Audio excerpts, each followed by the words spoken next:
कब तक सहूं। रूपा दोपहर में मायके पहुंची और सीधा अंदर आई। आने से पहले फोन नहीं किया था। हाथ में एक बैग था, चेहरे पर नींद नहीं, बस सूजन। माँ रसोई में थी, उसे देखते ही बोली, हो गया सब। रूपा ने बैग नीचे रखा। हाँ, तलाक के कागज भी शाइन हो गई। माँ ने कुछ सेकंड उसे देखा, फिर गैस धीमी की। अंदर आ जा। इतने में भाई रोहन कमरे से निकला। कौन आया है माँ? फिर खुद ही देख लिया। अच्छा, आ गई। रूपा ने सीधे कहा, कुछ दिन यही रहूंगी। रोहन ने तुरंत पूछा, कितने दिन? रूपा को लगा कम से कम पानी तो पूछेगा, पर पहला सवाल यही था। उसने थके स्वर में कहा, अभी पता नहीं। रोहन दीवार से टक गया। पता नहीं मतलब? रूपा, अब चीजें पहले जैसी नहीं है। क्या बदल गया है? रूपा ने पूछा। घर का खर्च बढ़ गया है, पापा की दवा, बच्चों की फीस, लोन चल रहा है। और रूपा से लोग पूछेंगे या तुम्हें दिक्कत है? रूपा ने साफ कहा। तभी भाभी मनीषा बाहर आई। दीदी, हम मना नहीं कर रहे, पहले बता देती तो अच्छा रहता। घर में झंगाय का भी तो देखना पड़ता है। रूपा ने घर में नजर घुमाई। उसका पुराना कमरा बंद था। मेरा कमरा? रोहन ने सीधे कहा, अब मेरा ऑफिस है। तुम्हारा सामान शादी में ही चला गया था, तो मैं कहाँ रहूं? छोटा कमरा खाली है, स्टोर खुलवा देंगे। मनीषा बोली। रूपा ने कुछ नहीं कहा। बैग उठाया और खुद स्टोर का दरवाजा खोला। अंदर पुरानी कुर्सी, डिब्बे, धूल। उसने खुद सामान साइड किया, किसी ने मदद नहीं की। शाम को खाना लगा, चारों बैठे। बात घूम फिर कर वहीं आ गई। रोहन ने थाली रखते हुए कहा, रूपा, मैं घुमा फिरा कर बात नहीं करता। प्लान क्या है? अभी तो यहाँ रहना है। कब तक? जब तक नौकरी नहीं मिल जाती। रोहन ने बोहे चढ़ाई। मतलब महीनों। मनीषा ने जोड़ा। दीदी, बुरा मत मानना, पर तलाक के बाद लड़की ज्यादा दिन मायके में रहे तो बातें होती हैं। हमारी भी बेटियां हैं। रूपा ने आवाज ऊंची की। जब मेरी शादी रूठी तब किसी ने ये नहीं सोचा कि मेरी भी जिंदगी है। रोहन ने थाली सरकाई। गुस्सा हम पर मत निकालो, फैसला तुमने लिया है। फैसला? रूपा हंसी। जब मार पड़ती थी तब तुमने कहा था समझौता कर ली। आज मैं वापस आ गई तो पूछ रहे हो कब जाओगी? माँ चुप थी। पापा ने बस एक बार देखा, फिर सिर झुका लिया। रोहन ने साफ कहा, देखो रूपा, सहानुभूति अलग चीज है, जिम्मेदारी अलग। मैं हमेशा के लिए नहीं संभाल सकता। ये हमेशा शब्द रूपा के कान में अटक गया। उसने कहा, मैं बोझ बनकर नहीं रहूंगी, पर ये मत भूलो कि ये घर मेरा भी है। मनीषा बोली, था, है नहीं। रूपा उठी। ठीक है, मैं जल्दी से जल्दी नौकरी ढूंढ लूंगी, फिर तुम्हें तारीख भी बता दूंगी कब जा रही हूँ। उस रात स्टोर वाले कमरे में लेटकर उसने छत देखी। ससुराल में उसे निकाला गया था, मायके में उसे गिना जा रहा था। और उसे पहले बार समझ आया, तलाक से सिर्फ जिंदगी बर्बाद होती है। सुबह रूपा सबसे पहले उठी। किसी ने कहा नहीं था, पर उसे समझ आ गया था कि अब यहाँ रहने का मतलब है सबकी सेवा करना। उसने झाड़ू उठाई, आंगन साफ किया, रसोई में चाय चढ़ाई। मनीषा बाहर आई तो बोली, अरे रहने देती, मेहमान थोड़ी हो। रूपा ने सीधा जवाब दिया, मेहमान होती तो अच्छा रहता। मनीषा ने बात बदली। देखो दीदी, हम लोग तुम्हारे खिलाफ नहीं हैं, बस माहौल समझो। माहौल? यह हिसाब? रूपा ने बिना देखे कहा। नाश्ते पर रोहन बैठा तो बोला, आज कहीं बात की नौकरी के लिए? आज ही आई हूँ, सांस तो लेने दो। क्या टाइम वेस्ट मत करो, जल्दी सेट हो जाओ, उतना अच्छा है। यहाँ बैठे रहने से कुछ नहीं होगा। रूपा ने उसे देखा। बैठी नहीं हूँ। रोहन ने फोन टेबल पर रखा। पड़ोस में शर्मा अंकल मिले थे, पूछ रहे थे बेटी वापस आ गई? अब हर किसी को जवाब देना पड़ता है क्या? रूपा ने शांत स्वर में कहा, तो कह देना हाँ आ गई। इतना आसान नहीं होता। रोहन चिल्लाया, हमारी भी इज्जत है। रूपा कुछ सेकंड चुप रही। हो, मेरी नहीं थी क्या? मनीषा बोली। दीदी, बात इज्जत की नहीं, पर समाज में रहना पड़ता है। अगर लोग समझे कि आप यहीं रहने वाली हैं तो अलग बातें बनेंगी। तो क्या करूं? दरवाजे पर बोर्ड लगवा दूं? अस्थायी रूप से आई हूं। रोहन ने गहरी सांस ली।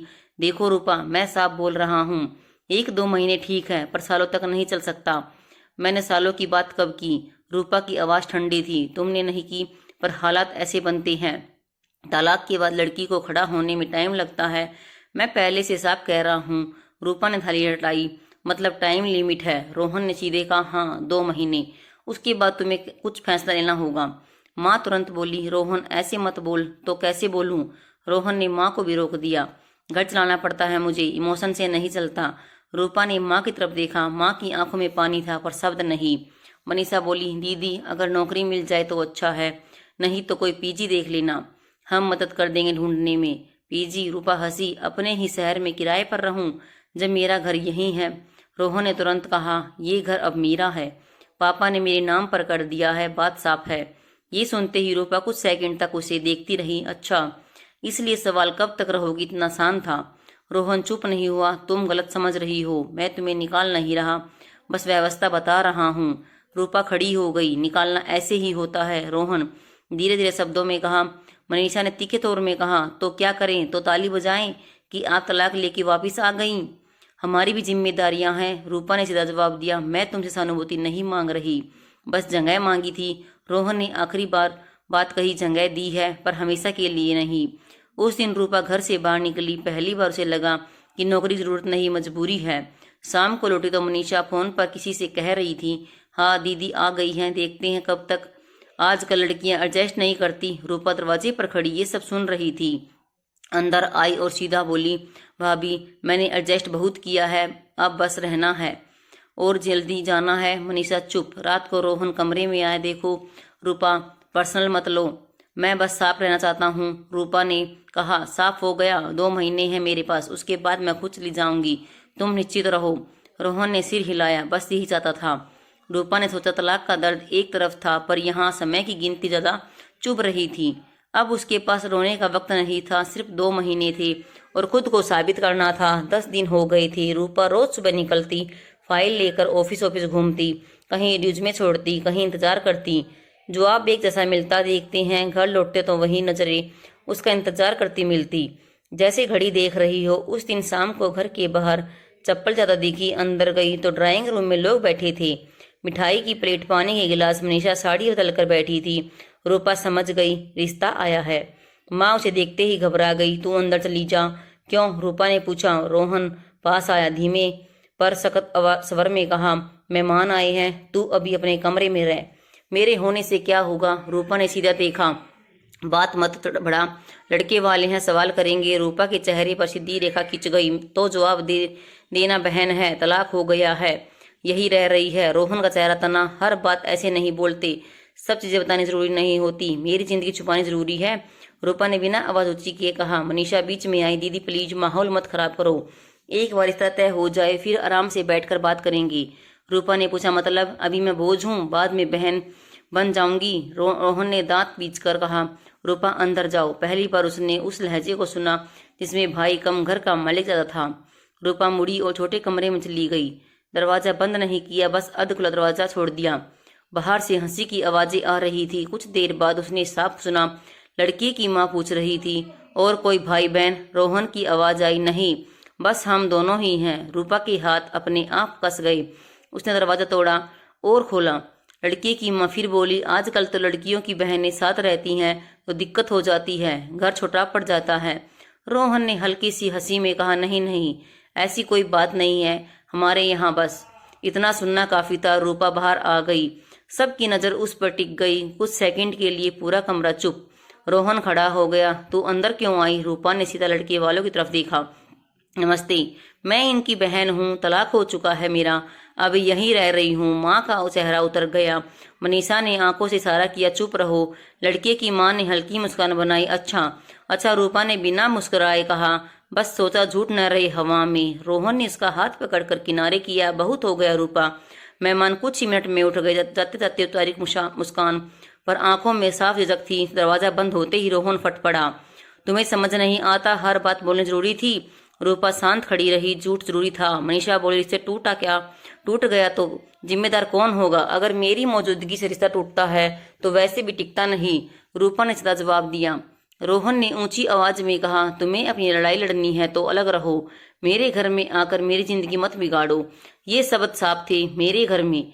रूपा ने धीरे से कहा, ठीक है, 2 महीने नहीं लगेंगे, जितनी जल्दी हो सके मैं चली जाऊंगी। माँ रो पड़ी, बात को इतना मत बढ़ाओ। रूपा ने माँ की तरफ देखा। मैं नहीं बढ़ा रही, मैं बस छुप नहीं रही। रात को कमरे में लौटकर उसने बैग निकाला। पहली बार उसने सोचा, मैं पीजी देखना पड़ेगा। सुबह उसने एक कॉल आया, इंटरव्यू के लिए बुलाया गया था। उसे समझ आ गया, इस घर में रहने की इजाजत है, जगह की नहीं। अब फैसला उसका होगा जाने का, लेकिन अपने पैरों पर। इंटरव्यू वाले दिन रूपा सुबह बिना किसी से कुछ कहे निकल गई। दोपहर में कॉल आया, नौकरी मिल गई थी। सैलरी बड़ी नहीं थी पर अपने पैरों पर खड़े होने लायक थी। उसने वहीं बैठकर पास के छोटे से पीजी का एड्रेस भी नोट कर लिया। शाम को घर लौटे तो रोहन सोफे पर था। मनीषा रसोई में, माँ चुपचाप सब्जी काट रही थी। रूपा ने सीधे कहा, मुझे नौकरी मिल गई। रोहन ने बस इतना पूछा, कितनी सैलरी? उसने रकम बताई। रोहन ने सिर हिलाया, ठीक है, शुरुआत के लिए ठीक है। रूपा फिर बोली, मैंने पीजी भी देख लिया है, अगले हफ्ते शिफ्ट हो जाऊंगी। माँ का हाथ रुक गया, इतनी जल्दी? रूपा ने शांत स्वर में कहा, जल्दी नहीं है माँ, टाइम लिमिट थी ना। रोहन थोड़ा असहज हुआ, मैंने ऐसे मतलब से नहीं कहा था, मतलब साफ था। रूपा ने सीधा देखा, 2 महीने, मैं 1 महीने में ही जा रही हूँ, तुम्हारा हिसाब आसान रहे।